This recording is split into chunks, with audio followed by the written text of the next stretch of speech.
नमस्कार दोस्तों, RPG classes में स्वागत है। आज हम पीटीटी 2023 के 20 महत्वपूर्ण क्वेश्चन, जी हाँ दोस्तों, ये 20 क्वेश्चन एग्जाम में घूम फिर कर इनकी लैंग्वेज बदल जाती है, लेकिन ये 20 क्वेश्चन एग्जाम में भाषा बदल के एग्जाम में आपको बार बार दिखेंगे। तो कहीं ना कहीं ये 20 क्वेश्चन, इन 20 क्वेश्चनों में से आपके एक भी क्वेश्चन गलत यहाँ कर लीजिए, यहाँ गलत होते हैं इस क्लास में तो कोई बात नहीं, लेकिन याद जरूर कर लीजिएगा क्योंकि ये एग्जाम में आपको देखने को मिल सकते हैं। बिल्कुल इनकी पूर्णत जो है बहुत ही महत्वपूर्ण संभावना है। चलिए पहला क्वेश्चन अजमेर का, आपके पास ये 20 क्वेश्चनों का जो जीके का जो है टॉपिक है ना, ये आपके जो है ब्रह्मास्त्र रूप में प्रयोग करेगा। जी हाँ दोस्तों, अजमेर का राजस्थान में विलय कब हुआ? 1947। अपना जवाब अंत समय में जरूर बताइएगा। सर हमारे इतने सही हुए नहीं हुए सही, तो कोई बात नहीं, याद कर लीजिए क्योंकि ये प्रश्न वापस आपको एग्जाम में दिख सकते हैं। बी ऑप्शन 1949, सी 1956 और डी 1950। राइट आंसर देने की कोशिश कीजिएगा। नहीं आ रहा है तो कोई बात नहीं, इस उत्तर का जो है आंसर याद कर लीजिएगा। चलिए, तो इसका राइट आंसर जो है वो आपके 1956 में अजमेर का राजस्थान में विलय हुआ। चलिए दूसरा जो है सेकंड क्वेश्चन आपके समक्ष, निम्न में से किस इतिहास वेता ने कालीबंगा को सिंधु घाटी साम्राज्य की जी हाँ तीसरी राजधानी बताया? पहला ऑप्शन जीएस ओझा ने, डॉक्टर ओझा ने, बी श्यामल दास ने, सी दयाराम साहनी ने, डी डॉक्टर दशरथ शर्मा जी ने। चलिए राइट आंसर देने की कोशिश कीजिएगा। सिंधु घाटी साम्राज्य की तीसरी राजधानी किसने कहा? डॉक्टर दशरथ शर्मा ने। जी हाँ, अगर आपके जो कालीबंगा आहड़, इसमें जो है अगर किसी इतिहासकार का नाम पूछे ना तो आप लगभग 90% दशरथ शर्मा ऑप्शन टिक करके आ जाएगा क्योंकि वो सही होंगे, क्योंकि उस समय दशरथ शर्मा ने बहुत ही जो है वो गहन अध्ययन किया था उस टाइम। चलिए तीसरा क्वेश्चन, संगत बताइए, मतलब गलत कौन सा है या नहीं है। देखिए, ए बिलों के सितारे किसे कहते हैं? गोवर्धन लाल बाबा को। ब्लू पोएट्री के प्राय, जी हाँ, ब्लू पोएट्री के जनक किसे जो है, ब्लू पोएट्री किस चित्रकार के रूप में प्रसिद्ध हुई? चित्रकला कृपाल सिंह शेखावत। इन जी हाँ, कृपाल सिंह शेखावत का जो है संबंध जयपुर से भी है।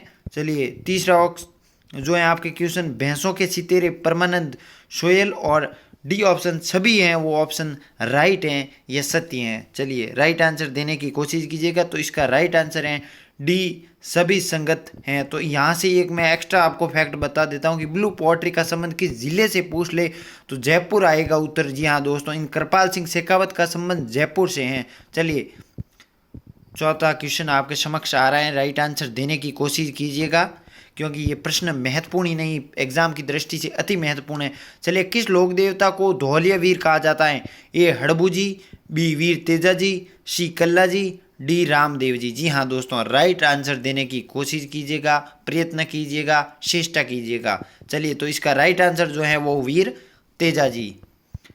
पांचवा क्वेश्चन, सुमेलित कीजिए। जी हाँ दोस्तों, सुमेलित कीजिए आप कि कौन सा स्थान कहाँ भरा जाएगा? ए जसवंतड़ा, बी शार बागरी की छतरी, सी मूसी महारानी की छतरी, सी डी मतलब केसरबाग की छतरी। कहाँ आएगा इसके? देखिए जसवंतड़ा कहाँ स्थित है? जसवंतड़ा जो दोस्तों, इस जसवंतड़ा को राजस्थान का ताजमहल भी कहा जाता है। तो ये जो है वो जोधपुर में स्थित है, मेहरानगढ़ दुर्ग के पास स्थित है।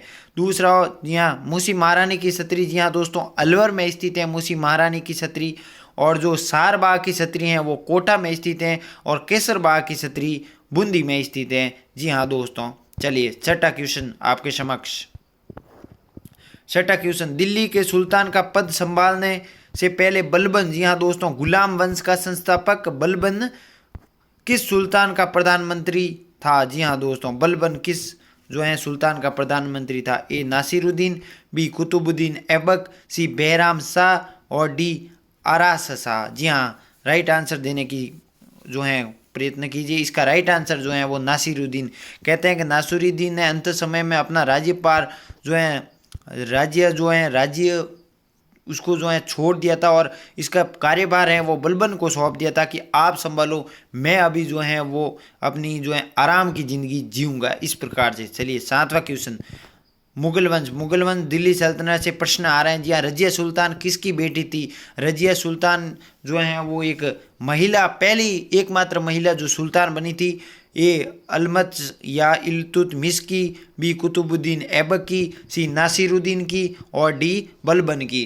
राइट आंसर, जी हाँ, इसका राइट आंसर जो है वो इल्तुतमिश की, ये जो है रजिया सुल्तान ये पुत्री थी। चलिए 8वां क्वेश्चन। 8वां क्वेश्चन आपके समक्ष जो है, पुर्तगाली यात्री वास्को डिगामा, जी हाँ, भारत में जो पहला प्रवेश कहते हैं वास्को डिगामा ने कालीकट पर आने पर भव्य स्वागत भारतीय किस राजा ने किया? असफ जा इस्माइल मुल्क ने, देवराय, जैमेरिन या कृष्ण देवराय? जी हाँ, इसका राइट आंसर है जैमेरिन।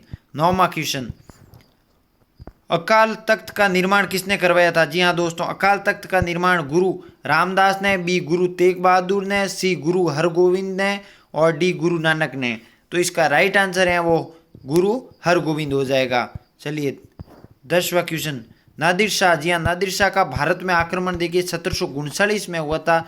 ये बात मैंने पिछली क्लास में भी बताई थी। देखिए जो बच्चे अभी नए जुड़े हैं, इस क्लास को पहली बार देख रहे हैं, तो मैं आपको बता दूं कि पीजीटी 2023 का निःशुल्क बैच आरपीजी क्लासेस लगातार ला रहा है और जीके की 1 से लगा के अभी तक देर नहीं हुई है, अभी तो रेस प्रारंभ हुई है। और जो बच्चे रेगुलर देकर यहाँ तक देकर आ रहे हैं उनको बहुत लाभ होगा। उनको एग्जाम में जब क्वेश्चन के आंसर छपेंगे ना, उस समय याद आएगा। और जो बच्चे नए जुड़े हैं, अभी देखा है वीडियो, कोई बात नहीं, जीके की 1 से लगा के जो है वो क्लासें देखिए पुनः, और उसमें अगर आपको नोट्स बनाने का समय नहीं मिल रहा है तो उस क्लास को 2 या 3 बार देखिए और कवर हो जाएगा। और लगभग एवरेज क्लास 10 मिनट की होती है, इतना समय लगता नहीं है और बहुत ही बेहतरीन ढंग से पढ़ाया गया है उसमें।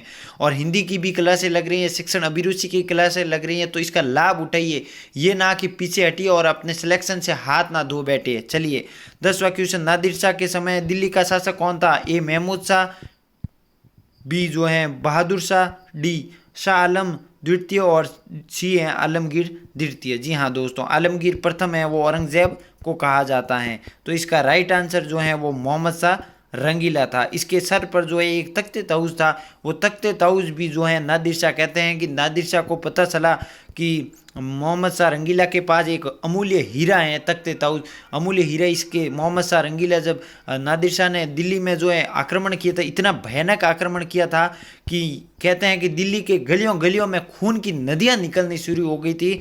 इतना भयंकर और विभत्स आक्रमण किया था नादिर शाह ने 1739 में। तो उस समय कहते हैं कि जब रंगीला दरबार में था तो नादिर शाह यहाँ जो है सोना लूटने आया था। तो नादिर शाह को किसी ने कहा कि महाराज जो है ये मोहम्मद शाह रंगीला अपने सर पर जो है एक हीरा रखा, ये हीरा जो है वो रखा हुआ है ताकि नादिर शाह को न लेकर जाए। तो नादिर शाह ने कहा कि गले मिलिए। जब गले मिले तो नादिर शाह ने उसकी महमूद शाह की पगड़ी जो है वो अपने सिर पर डाल दी और अपनी पगड़ी है वो महमूद शाह को जो है डाल दी और नादिर शाह ये हीरा लेकर वापस चला गया। और आज ये हीरा जो है ब्रिटेन की महारानी, जी हाँ, ब्रिटेन की महारानी के जो है मयूर ध्वज उसके जो ताज पर हैं वो आज भी हीरा ये मौजूद हैं। चलिए 11वां क्वेश्चन आपके समक्ष आ रहा है, निम्नलिखित में से कौन गवर्नर था जो मैसूर के तृतीय युद्ध में टीपू सुल्तान के विरुद्ध लड़ा था? जी हाँ दोस्तों, टीपू सुल्तान के विरुद्ध एक भीषण युद्ध किया था। वो कौन सा गवर्नर था? A lord Wellesley, B lord Dalhousie, C lord Cornwallis और डी लॉर्ड वेलिंगटन। तो राइट आंसर देने की चेष्टा कीजिएगा। तो इसका राइट आंसर है लॉर्ड कॉर्नवालिस। चलिए 12वां क्वेश्चन, 56 का मैदान, मोस्ट इंपोर्टेंट छपने वाला क्वेश्चन। जी हाँ दोस्तों, 56 का मैदान कहाँ स्थित है? ए डूंगरपुर, ए बांसवाड़ा, बी प्रतापगढ़ व बांसवाड़ा, सी डूंगरपुर व प्रतापगढ़ और जो है डी चित्तौड़गढ़ एवं प्रतापगढ़। राइट आंसर देने की कोशिश कीजिएगा। तो इसका राइट आंसर जो हो जाएगा आपने प्रतापगढ़ एवं बांसवाड़ा में 56 का मैदान या 56 गांवों का समूह प्रतापगढ़ और बांसवाड़ा को कहा जाता है। चलिए ऊपरमाल का पठार, जी हाँ, छपने वाले क्वेश्चन आपके समक्ष आ रहे हैं। ऊपरमाल का पठार कहाँ स्थित है? ए गोगुंदा से कोंबलगढ़ के बीच, बी भैंसरोडगढ़ से बिजोलिया के बीच, सी जालोर से बालोतरा के बीच, डी पाली से राजसमंद के बीच। जो बच्चे रेगुलर क्लासेस देख रहे हैं बहुत लाभान्वित होंगे, उनको पता है इसका महत्व। जब एग्जाम में पेपर दोगे तो तब पता चलेगा वाकई में सर ने कितनी मेहनत की है। जो भी क्लास आ रही है उसके पीछे 4 या 5 घंटे की बड़ी ही मेहनत, जी तोड़ वो कहता है ना, मेहनत लगी हुई है। तो इस क्लास को आप इतनी मेहनत ला रहे हैं तो इसको लाभ जरूर लीजिएगा। और ये क्वेश्चन रहता है कि सर पूरा कोर्स करवाओगे? जी हाँ बिल्कुल, मैंने रीजनिंग का बोला है कि आप मिला लीजिए, क्योंकि एक अकेला आदमी कब तक जो हैं 4 सब्जेक्ट नहीं दे सकते, इतना समय नहीं है, लेकिन फिर भी आपके लिए 3 सब्जेक्ट इतनी बेहतरीन ढंग से करवाऊंगा कि उसमें से एक भी क्वेश्चन बाहर नहीं जाएगा, आपको एक भी क्वेश्चन बाहर देखने को नहीं मिलेगा, क्योंकि आपको वो निरंतरता से आप बस नियमितता से 6 या 7 घंटे पढ़ते रहिए, आपको कॉलेज मिल जाएगी, कोई दिक्कत की बात नहीं है। चलिए, तो इसका राइट आंसर जो है वो भैंसरोड गढ़चे बिजोलिया के बीच है। 100वां क्वेश्चन, हाथी महोत्सव मनाया जाता है। जी हाँ दोस्तों, हाथी महोत्सव मनाया जाता है। हाथी महोत्सव, मरु महोत्सव, ये सीताबाड़ी मेला, ये मैं मेले की क्लास लाऊंगा, उसमें ज़रूर बताऊंगा आपको। हाथी महोत्सव मनाया जाता है। जी हाँ दोस्तों, ये जयपुर, बी जोधपुर, सी अलवर और डी नागौर। जी हाँ दोस्तों, इसका राइट आंसर जो है वो जयपुर और जयपुर के आमेर दुर्ग में, जी हाँ दोस्तों, आमेर दुर्ग में हाथी की सवारी जो है सफारी प्रसिद्ध है। 15वां क्वेश्चन, भारतीय रिजर्व बैंक का मुख्यालय कहाँ स्थित है? जी हाँ दोस्तों, ए लखनऊ, बी नई दिल्ली, सी मुंबई और डी चेन्नई। भारतीय रिजर्व बैंक का मुख्यालय, जी हाँ दोस्तों, जो है मुंबई में है, मुंबई महाराष्ट्र में है। चलिए, मुंबई में है। 16वां क्वेश्चन आपके समक्ष आ रहा है। जी हाँ, मैं ये 16वां क्वेश्चन, जैता व कुंपा देखते ही एक जो है प्रसिद्ध वाक्य निकलता है कि मैं मुट्ठी भर बाजरे के लिए, जी हाँ दोस्तों, मैं मुट्ठी भर बाजरे के लिए आज हिंदुस्तान की बादशाह खो बैठता। ये कथन आप भी क्लासे में पढ़ते हुए हैं। ये कथन शेरशाह सूरी ने कहा था। किस युद्ध में? गिरी सुमेल के युद्ध में कहा था। गिरी सुमेल का युद्ध 1544 में लड़ा गया। गिरी सुमेल यानी पाली में लड़ा गया, सुमेरपुर। चलिए, 16वां क्वेश्चन, काश जैता व कुंपा है जैसे वीर मेरे पास होते तो आज मैं एक छत्र हिंदुस्तान का शासक होता। ये वाक्य किसने कहा? देखिए, जैता और कुंपा जैसे ही शब्द आते तो राव मालदेव और आक्रमणकारी शेरशाह सूरी याद आना चाहिए। तो इसका राइट आंसर आपके पहले ही नज़र में शेरशाह सूरी होना चाहिए। 17वां क्वेश्चन आपके समक्ष, दिल्ली विजय की स्मृति में भरतपुर के किस शासक ने भरतपुर दुर्ग में, जी हाँ, ज्वार बुर्ज का निर्माण कराया? ज्वार सिंह ने, बी सूरजमल ने, सी रणजीत सिंह ने, डी बदन सिंह ने। राइट आंसर देने की चेष्टा कीजिएगा। तो इसका राइट आंसर जो है वो ज्वार सिंह ने दिल्ली विजय की स्मृति में भरतपुर दुर्ग में ज्वार बुर्ज का निर्माण करवाया था। 18वां क्वेश्चन महत्वपूर्ण, चंद्रगुप्त मौर्य का प्रसिद्ध गुरु चाणक्य, जी हाँ दोस्तों, चाणक्य निम्नलिखित में से किस विद्या केंद्र से संबंधित था? ए तक्षशिला, बी नालंदा, सी विक्रमादित्य, डी विक्रमशिला और डी वैशाली। तो इसका राइट आंसर जो है वो तक्षशिला। 2 क्वेश्चन रहे हैं महत्वपूर्ण आपके समक्ष। भारत में सबसे पहले तोप खानों का प्रयोग किसने किया था? जी हाँ दोस्तों, ए अलाउद्दीन खिलजी ने, बी तैमूर ने, सी शेरशाह सूरी ने, डी बाबर ने। जी हाँ दोस्तों, तो इसका राइट आंसर जो है, भारत में सबसे पहले तोप खानों का प्रयोग बाबर ने किया था। अगर युद्ध पूछे, देखिए आक्रमण पूछे, तो उसमें जो है जो भेरा नामक एक जो है जगह थी, वहाँ पर जो है आक्रमण किया। अगर युद्ध पूछे कि पहले तोपखाना का प्रयोग किस आक्रमण में किया, तो भेरा बताना है। और अगर सबसे पहले तोपखानों का प्रयोग किस युद्ध में कहा है, तो पानीपत का प्रथम युद्ध। जी हाँ दोस्तों, पानीपत के प्रथम युद्ध इब्राहिम लोदी और बाबर के मध्य भीषण युद्ध लड़ा था, जिसमें इब्राहिम लोदी जो है युद्ध में मारा गया। उस युद्ध में जो है तोपखाने का प्रयोग किया गया है। भाषा समझिए, प्रश्न की लैंग्वेज समझिए। अंतिम क्वेश्चन, ब्रह्मास्त्र क्वेश्चन, हुमायूं को किस लड़ाई में पराजय के बाद जो है भारत से भागना पड़ा? ए खानवा, हुमायूं, जी हाँ दोस्तों, हुमायूं बाबर का पुत्र, खानवा, बी कन्नौज, सी पानीपत, या डी जो है वो गोगरा। तो इसका राइट आंसर जो है वो कन्नौज हो जाएगा। जी हाँ दोस्तों, कन्नौज शेरशाह सूरी ने जो है हराया था कन्नौज का उपनाम बिलग्राम का युद्ध मिलता है। जी हाँ दोस्तों, बिलग्राम के युद्ध में जो है वो हुमायूं को कहते हैं कि हुमायूं ऐसा शासक था जो आजीवन लड़खड़ाता रहा और लड़खड़ाते ही मृत्यु को प्राप्त हो गया था। ये लैंदपुल ने प्रसिद्ध वाक्य कहा था हुमायूं को, और हुमायूं को कहते हैं कि अंतिम क्षणों में सीढ़ियों से गिर के हुमायूं की मृत्यु हो गई थी। हुमायूं एक मुगल शासक था जिसने एक बार राज्य से हाथ धो दिया था, पुनः जो है मुगल शासक सत्ता काबिज की थी। चलिए, ये हमारे 20 महत्वपूर्ण क्वेश्चन याद जरूर कर लीजिएगा, क्योंकि ये प्रश्न एग्जाम में घूम फिर कर इनकी लैंग्वेज, इनकी भाषा बदल जाती है, लेकिन ये घूम फिर कर आपको दिख सकते हैं। अभी समय है तो कर लीजिए, वरना एग्जाम में दिख गए तो कहीं ना कहीं आपको सिलेक्शन से हाथ ना धोना पड़े।